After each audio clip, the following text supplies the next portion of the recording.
There are four forces that impact a plane's flight: thrust, lift, gravity, and drag. Planes can fly long and fast when all four of these forces are in balance. Thrust, the force that pushes an airplane forward. An airplane's thrust is a mechanical force generated by its engine or propeller. In a paper airplane, the thrust is generated by someone's arm throwing it. Lift, the force that pushes an airplane up. In one sentence, wings make lift by changing the direction and pressure of the air that crashes into them as the engines shoot them through the sky. Most airplane wings have a curved upper surface and a flatter lower surface, making a cross-sectional shape called an airfoil.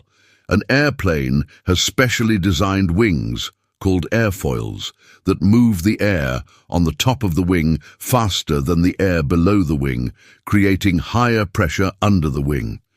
Energy flows from higher to lower energy levels. The difference in pressures above and below the wing causes the upward force called lift. Gravity, the force that pulls an airplane down. Gravity is the force that pulls everything toward the center of the Earth. The more massive an object is, the greater the force of gravity. Airplanes that are lighter will need less thrust and lift to go up and stay in the air. Adding weight at the rear of a plane will move the center of gravity afterward. Drag, the force that pushes against an object.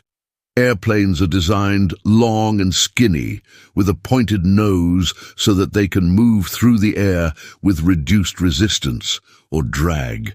If an airplane had a wider surface, it would have to push more air out of the way, requiring more energy to move forward. Parts of aeroplanes. Here are some other key parts of planes. Fuel tanks. You need fuel to power a plane, lots of it.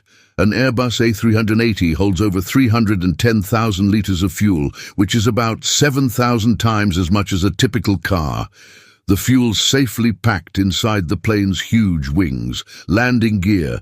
Planes take off and land on sturdy wheels and tires, which are rapidly retracted into the undercarriage by hydraulic rams to reduce drag when they're in the sky.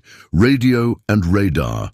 The Wright brothers had to fly their pioneering Kitty Hawk plane entirely by sight. That didn't matter because it flew near the ground, stayed in the air for only 12 seconds, and there were no other planes to worry about. These days, the skies are packed with planes that fly by day, by night, and in all kinds of weather. Radio, radar, and satellite systems are essential for navigation. Pressurized cabins. Air pressure falls with height above Earth's surface. That's why mountaineers need to use oxygen cylinders to reach extreme heights. The summit of Mount Everest is just less than 9 kilometers above sea level. But jet planes routinely fly at greater altitudes than this, and military planes have flown almost 3 times higher. That's why passenger planes have pressurized cabins, ones into which heated air is steadily pumped so people can breathe properly. Military pilots avoid the problem by wearing face masks and pressurized bodysuits.